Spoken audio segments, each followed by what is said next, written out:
Hola, bienvenida y bienvenido a Vindictas Literarias. En esta ocasión vamos a hablar de una mujer fascinante, salvaje, desprejuiciada, ingobernable, creativa, una mujer que marcó el siglo XX, aunque muchos no quisieron verlo así, pero hoy Vindictas Literarias la recupera para ti. Estoy hablando de Guadalupe Marín con su novela La Única. Así que prepárate porque tenemos media hora por delante muy disfrutable.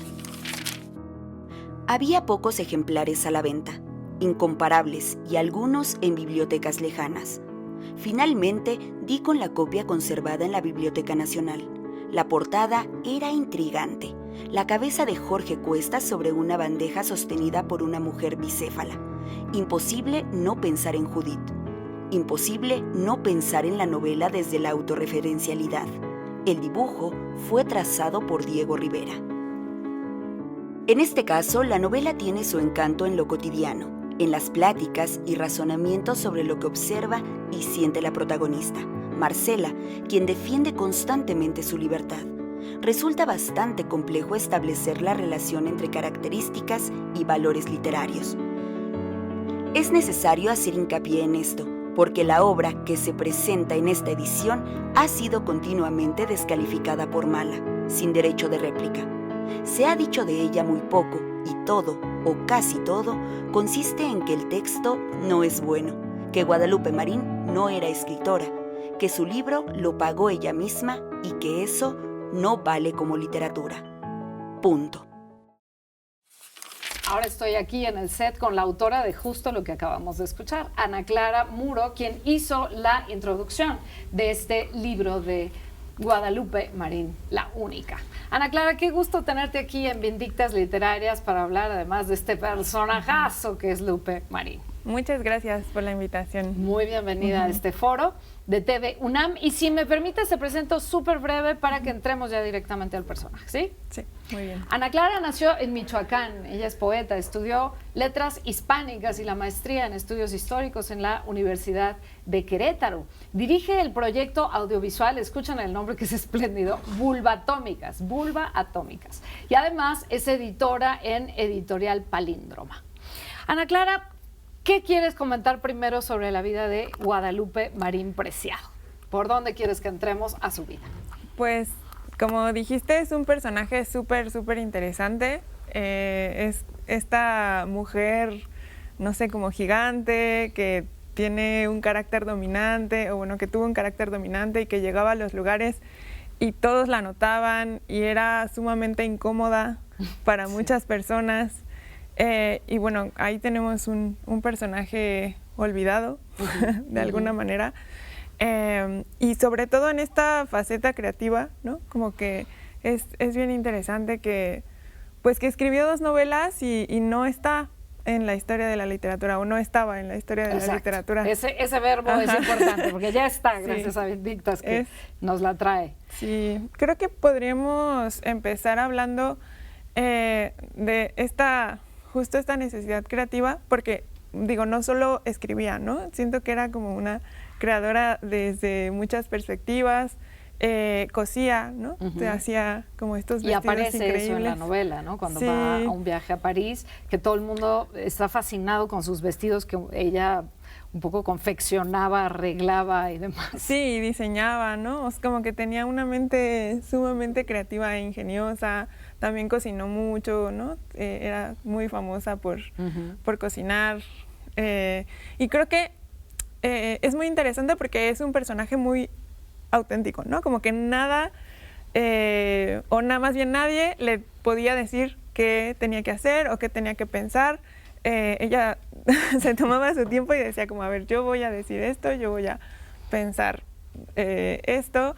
Y pues la incomode a quien le incomode, ¿no? Que eso es lo más interesante. Exacto. Para mi gusto, ¿no? De acuerdo. Déjame dar algunos datos biográficos como para que la podamos tener en contexto. Ella nace en Jalisco en 1895 y es una mujer que no tiene una educación formal, digamos, seria, ¿no? Una educación formal como tradicional, un poco es autodidacta. muy joven viene a la ciudad, ella viene de provincia, y pues es eso, es una chava provinciana, muy transparente, muy fresca, que Elena Poniatowska cuenta que Diego Rivera se prenda de ella cuando Diego Rivera viene llegando de Europa, de una estancia por allá, y de haber estado con mujeres europeas y con Angelina Beloff, entre otras, y entonces viene llegando y se encuentra con esa mujer alta, muy morena, de ojos verdes, como dices, muy atractiva, donde llegaba todo el mundo la volteaba a ver, que se está comiendo, la imagen me encanta, una fruta, tirando la cáscara al piso, el jugo le escurre. Entonces Diego Rivera se queda como muy impresionado por esta imagen de exuberancia, de color, de salvajismo, porque así es Lupe Marín, es ingobernable, es salvaje, es colorida, es muy contundente, digamos, ¿no? Sí, que además, o sea, creo que es bien interesante pensar en esta estética posrevolucionaria y cómo pues se transformó la idea de lo bello, ¿no? Y en esa transformación de lo bello también pues incluía la belleza femenina y esto de que pues las mujeres ya no tenían que ser como estas mujeres angelicales, ¿no? Como muy blancas, muy delgaditas. Y pues Diego se fascina mucho con esa belleza, incluso pues la pinta muchas veces, ¿no? Pero en particular la pintó como en este gran mural de la Universidad de Chapingo. Exacto. Que además se tardó mucho, ¿no? Como que se casaron, ella se embarazó y la siguió pintando, ¿no? Durante mucho, mucho tiempo. Y ahí señalas algo importante, esta mujer provinciana que uno diría, bueno, ¿qué tiene que hacer frente a Diego, ¿no? Enorme en todas las acepciones, que viene llegando de Europa. Bueno, pues se casa con ella y es la mamá de sus 2 hijas y herederas. Pues, ¿qué te parece si antes de seguir hablando de este personajazo que es Lupe Marín y de esta maravilla de novela, La Única, ¿te parece si vamos a escuchar un fragmento de la obra? Sí. Vamos allá. Cuando el hombre se siente diferente y resulta ser superior, y la mujer debilitada cree no valer nada, el dinero que él aporta nunca es igual a lo que ella hace. No se puede comparar. Parir, coser, cocinar o simplemente gobernar y cuidar la casa y la familia no significa lo mismo. La comida, que es la vida, vale menos que el efectivo. Por eso el hombre está tan seguro de su superioridad y se siente solo con el peso del hogar. Ya no tenía interés ni atractivo para él como cuando era la esposa de Gonzalo. Ahora la encontraba mal vestida, inculta, sin adoradores con quien competir, por quien excitarse con los celos. Lo importante es perder el miedo, verlo todo, pero mirar lo que se quiere ver. ¿No cambiarías la problemática gloria eterna por un momento de deleite real que se puede tener sin esperar? Marcela siguió diciendo, ¿concibes mayor misterio que el que me rodeaba? ¿Concibes peor infierno que la duda? ¿Mayor crueldad que el engaño? ¿Mezquindad más grande que la falsedad? ¿Acaso no es el arte lo único por lo que vale la pena vivir? Y no hay más belleza cuando artísticamente exhibimos nuestras pasiones que cuando burdamente queremos ocultarlas y se nos descubren. Qué impresionante es escuchar estos fragmentos de la novela y además pues saber que tiene un espejo importante con su vida, ¿no, Ana Clara? Porque esta mujer de la que estamos hablando, esta Lupe Marín real, digamos, pues aparece en la novela con otro nombre. ¿Cómo está la cosa? Cuéntanos. Pues eso está bien interesante, ahora que hablamos mucho de autoficción, ¿no? Y de este tipo de narrativas. Y bueno, esta novela en ese tiempo se le llamaba como novela en clave, ¿no? En donde aparecían esos personajes reales. Y bueno, 2 de los personajes principales de esa obra son sus 2 ex esposos, ¿no? Diego Rivera y Jorge Cuesta. Bajo los nombres Diego Rivera de Gonzalo y Jorge Cuesta bajo el nombre de Andrés. Sí, exacto. Y ella misma, pues, se llama Marcela, ¿no? En el libro. Y bueno, creo que podríamos poner en contexto cómo se conocen, por ejemplo, Jorge Cuesta y Guadalupe Marín. Perfecto. Porque, bueno, Diego Rivera y Guadalupe Marín estaban casados y había muchos artistas que iban a visitar a Diego Rivera, pues porque era este artista famoso.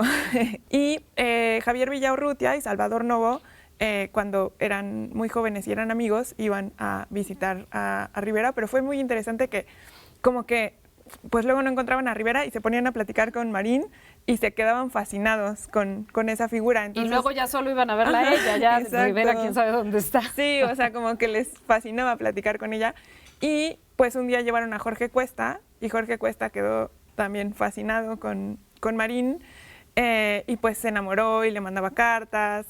Y pues hasta que la convenció, digo también porque pues el matrimonio que tenía con Rivera no es que fuera el más maravilloso, realmente era bastante violento y pues él nunca estaba porque además estaba trabajando, ¿no? Había andaba con otras. Andaba con otras mucho, ¿no?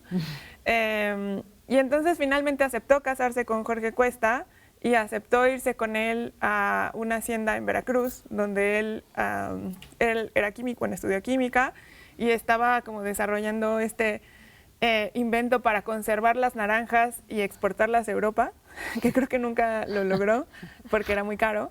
Pero bueno, finalmente se casaron y se fueron y todo eso está retratado, ¿no?, en el libro. Exacto, toda esta personalidad de Diego Rivera inmenso, y ella dice en algún punto, ya estoy centrándome en la novela, Marcela, que es, digamos, el alter ego de Guadalupe Marín, dice, bueno, es que era tan famoso que no tenía ni tiempo de hablar conmigo, la golpea, y Cuesta en el personaje de Andrés, le dice, pero ¿por qué usted aguanta eso? No quiere casarse con alguien que aunque no sea famoso, la quiera, y pues claro, ella termina diciendo, pues sí, la verdad que sí, se casa con él.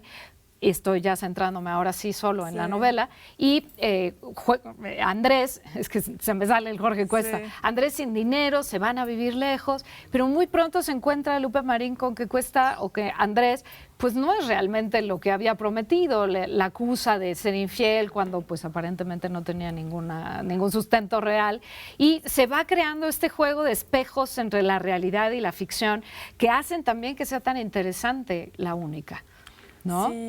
Sí, pues, por ejemplo, esta cuestión de que aparece retratado Jorge Cuesta y Andrés aparece como un personaje sumamente celoso, ¿no? Que está celoso hasta del caballo. Exacto.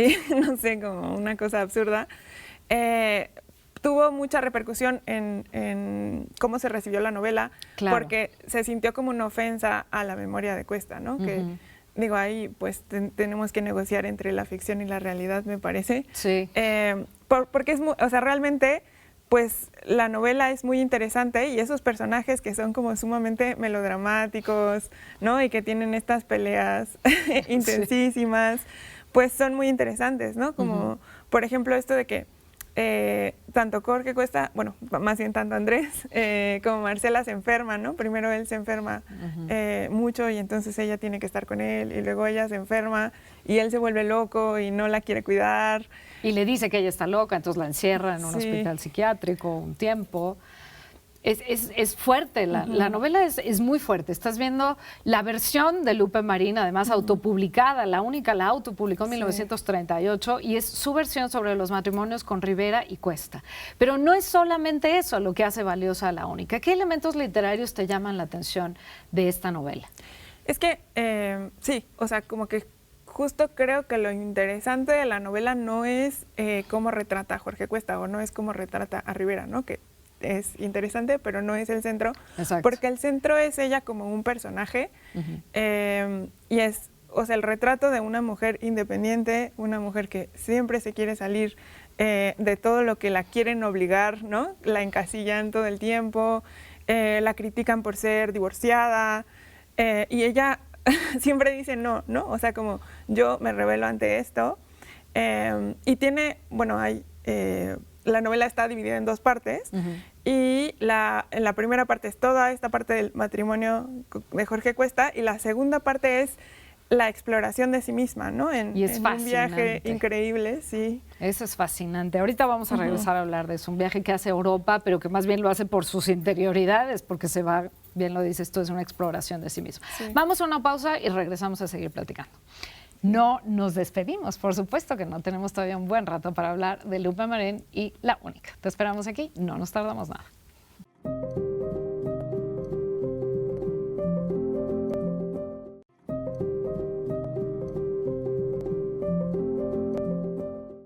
Ya no quise quedarme porque sentía una tristeza profunda acordándome de mi tierra y de mis cosas. Me parecía injusto andar yo de paseo como diplomático o político desterrado y aquí, con tantos problemas sin resolver. Ya sé que no sirvo de nada y que nadie me toma en cuenta, pero eso no impedía que yo sintiera una profunda tristeza. 4 días después de haber llegado, su vida volvió a la monotonía de antes de irse. El tedio se apoderó de ella más y más. ¿Por qué fuerza misteriosa le desaparecía la impresión del viaje y el recuerdo agradable de lo que en él había vivido? Empezaba a parecerle como si solo hubiera visto una película más o menos larga, más o menos agradable, y nada hubiera cambiado en realidad. Su mundo real en estos momentos eran sus fracasos matrimoniales, su soledad y el recuerdo de su enfermedad que le venía a la mente con la violencia de un rayo y con la claridad de cuando aún estaba convaleciente.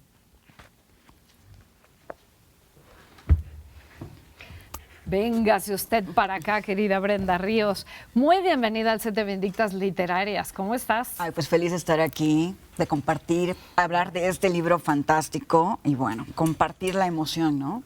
Exacto, la emoción, porque creo que las tres coincidimos en eso. Déjame presentarte en 2 segundos y entramos a hablar. Brenda Ríos nació en Acapulco, es ensayista y es poeta, es maestra en letras y fue editora en la Dirección General de Publicaciones de la UAM. Y uno de sus libros de ensayo, de veras no se lo pierdan, se llama Raras. Es espléndido. Brenda, pues nosotras ya estuvimos un poco rebotando ideas. ¿Qué querrías apuntalar, digamos, de entrada sobre la novela o sobre Lupe Marín? Pues me parece un personaje, para empezar, emblemático, pero que uno siempre lo imagina en contraposición a Frida Kahlo. No hay que perder de vista eso, ¿no? Por Esposas de Diego, Es ¿no? por Esposas de Diego, la selección de Diego, ¿no? Pero es una novela que yo no conocía su existencia. Agradezco profundamente a Vindictas que nos compartan los descubrimientos. Y es una novela tremendamente extraña en un sentido. Fue publicada en 1938, ya dijeron que ya se pagó la publicación, fue prácticamente olvidada, ¿no? Nadie le hizo mella, es más, causó muchísima incomodidad y revuelo en la comunidad intelectual, crítica a políticos, crítica a intelectuales, no los baja de mantenidos, ¿no? O sea, pero a la vez tiene una conciencia de clase y una conciencia de género que me parece importante resaltar, ¿no? Es una novela fresca, o sea, se nota como si estuviera hablando en la sala de una casa, ¿no? Y tiene esta vigencia del testimonio muy consciente y extraño para el momento de una mujer liberada, pero a la vez no. Es decir, cuando ustedes ya hablaron del viaje de ella en París y se descubre que no puede irse con cualquiera, ¿no? Que no es tan fácil, que hay demasiadas cosas encima. ¿Qué significa ser mexicana? ¿Qué significa ser como un poco... esto que también había apuntado Frida Kahlo en un momento, que cómo éramos vistos los mexicanos por los gringos, ¿no? Que había un complejo de inferioridad tremendo, un complejo de inferioridad nacional, porque además en 1938 estamos hablando de una época postrevolucionaria donde todos tenemos que ser modernos, inteligentes y presumir una nación que apenas está empezando a moldear, ¿no? Está Lombardo Toledano, está Diego Rivera, están todos los muralistas, y ella también hace alusión en este libro, por supuesto, a los poetas contemporáneos. Y se burla de ellos y los pone como zapatos. Entonces, uno se queda así ante una novela así como, ¿qué es esto, no? ¿Qué es? ¿Es invención? ¿Toma de la ficción algo para llevar a su molino? Hay muchísimas discusiones que podemos también pensarle, ¿no? El tema de la maternidad, ¿no? Hay una carta maravillosa que ella le hace al marido, que es Andrés, bueno, que es Jorge Cuesta, donde dice que no quiere al hijo. Dice, no quiero al hijo y por eso lo quiero tener. Porque sí, es mi hijo, ¿no? Exacto. Entonces me parece muy extraño no tener este vínculo. Pero por otro lado es una defensa de la maternidad, ¿no? Dice que ella desprecia a las mujeres ricas que no tienen dinero. Por mantener el cuerpo. Por mantener el cuerpo y verse guapas. Entonces uno no puede pensar que esto fue escrito en 1938, ¿no? Claro. Y a mí me parece una pena que no se conozca más de ella, ¿no? Que se haya quedado pues un poco a la sombra, literal, ¿no? Un personaje así que da para muchísimo. Pero para eso estamos aquí, justamente para eso Vindictas la trae a la mesa esta novela, para que podamos hablar de ella, discutirla, comentarla. Me gusta mucho que menciones lo de contemporáneos, este grupo de artistas al cual pertenece Jorge Cuesta y Villaurrutia y Novo, entre otros, y que ella pues se los come vivos porque uno de ellos es su exmarido y no fue precisamente buena persona, digámoslo así. Entonces, claro, se nota la pugna entre Rivera, que esa fue en la vida real, digamos, entre Diego Rivera y los contemporáneos. Diego Rivera los acusaba de maricones, puros maricones, no sé qué, y estos le contestaban con sonetos o le contestaban con escritos, en fin. Entonces, esta pugna era real en la sociedad mexicana de la época. Y y Lupe Marín la refleja aquí. Lo cual, ese juego, digamos, de ir y venir de la vida real a la ficción y de la ficción a la vida real, me parece súper novedoso, súper creativo. Ya hablabas tú de la creatividad de Lupe Marín. Y también está, no sé si se les antoja que hablemos un poquito de la libertad sexual, abundar un poco en esto, porque ella sí que es una mujer, pues en buena medida, muy libre, quizá más libre que muchas mujeres que nos sentimos liberadas en el siglo XXI. ¿Qué opinas de esto, Ana Clara? Pues es que es fascinante, la verdad. Pienso mucho en esto de viajar sola, que hasta este momento es estigmatizado, ¿no? Y ella tenía mucho ese afán de voy a descubrir sola el mundo, ¿no? Porque necesito hacerlo y necesito explorar mi propio deseo, ¿no?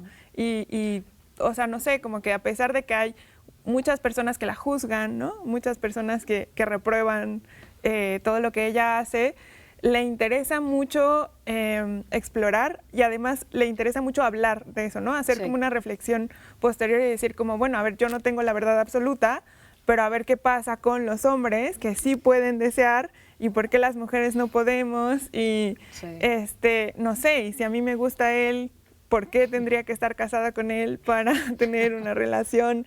Y cómo ellos también ejercen el poder, ¿no? Y en qué lugar nos deja eso a nosotras. Vamos a escuchar una cápsula que tiene que ver, por supuesto, con la novela y regresamos para que tú nos digas qué te sale del alma, qué te brota del pecho para hablar de esto. Ahora regresamos. Adentrarse en la geografía de Lupe Marín es recuperar la revolución y sus armas calientes. El costurero con su Singer, sus hilos y agujas, los arrayanes, el vértigo de los contemporáneos, el gran Lázaro Cárdenas y su heroica expropiación petrolera. Es caminar por el Mercado de la Merced e ir a pie al Monte de Piedad del Zócalo y a la Secretaría de Educación en la calle de Argentina en el centro histórico. Es abrir la puerta del imponente despacho de Narciso Bassols y su educación socialista, asomarse al balcón del Palacio Nacional bajo el estallido de los cohetes y los fuegos de artificio. Esquirlas de luz en la noche del grito cada 15 de septiembre. Inclinarse sobre Lupe es descifrar la Biblia en los murales de los tres grandes, pero también el dios mineral de Cuesta de la mano de José Gorostiza y el torpe andar a tientas en el lodo de su muerte sin fin. Lupe canjeó los brazos de un gigante subido en andamios por los de un desesperado poeta y alquimista que se movía, como él mismo escribe, en un raquítico medio intelectual.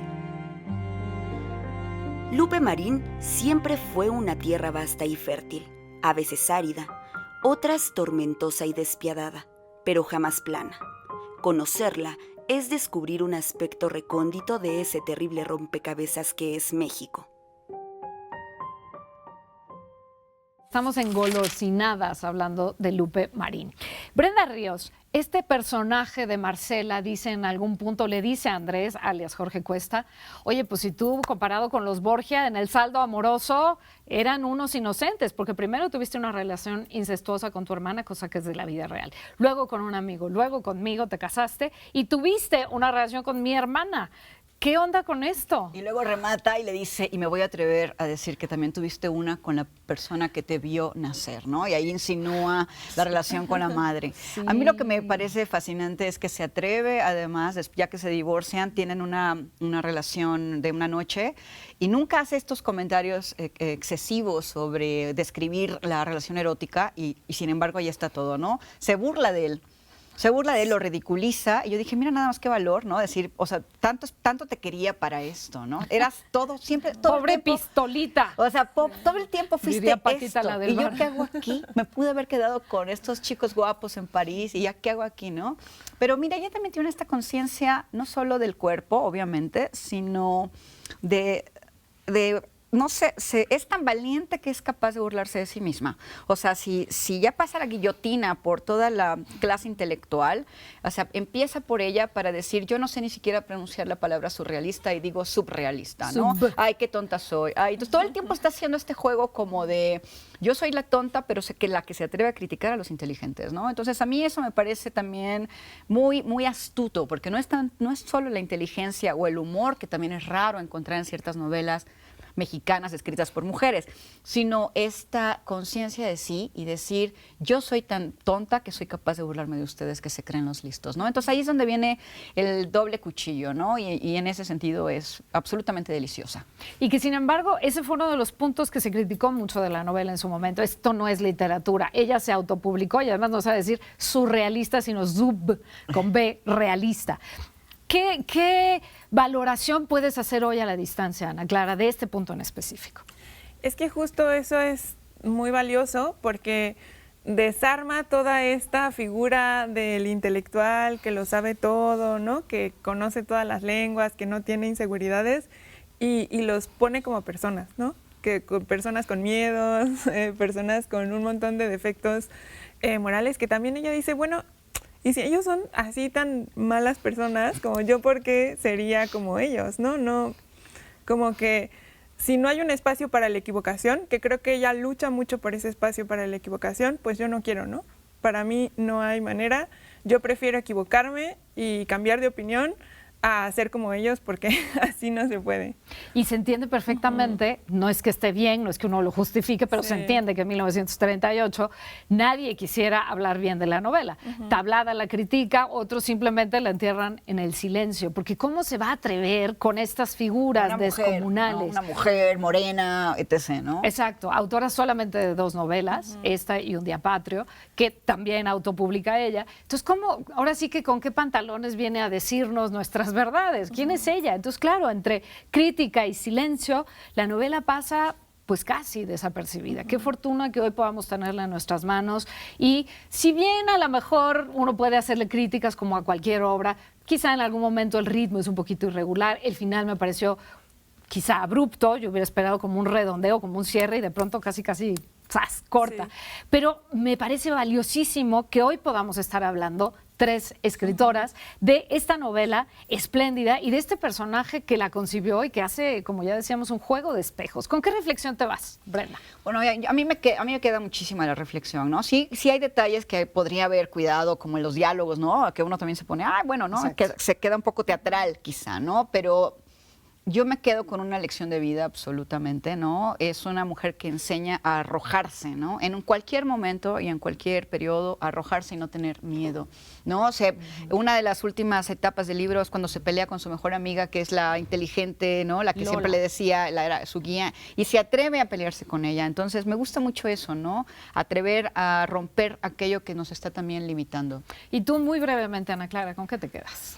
Pues a mí me gusta mucho esto del diálogo, ¿no? Y cómo valora mucho precisamente el diálogo con sus amigas, ¿no? Y cómo a través de ese diálogo con sus amigas construye conocimiento más allá del conocimiento que puede aprender en la escuela. Eso me gusta muchísimo. Pues nos vamos a tener que despedir. Ana Clara Muro, muchas gracias. Brenda Ríos, muchas gracias. Y pues ojalá podamos seguir comentando en otros espacios y en otros ámbitos a esta genial, a esta extraordinaria Lupe Marín con su novela La única que nos trae Vindictas Literarias. Y nosotros nos vamos a tener que despedir, pero no para siempre. Dentro de 8 días vamos a hablar de otra mujer como estas, como Lupe Marín. Ya hablamos de María Elvira Bermúdez, de la fuerza, la contundencia, lo arrojadas que eran y cómo tenemos que replantearnos tantas cosas en el siglo XXI a partir de estas madres literarias. Nos vemos dentro de 8 días aquí en Vindictas Literarias por TV UNAM.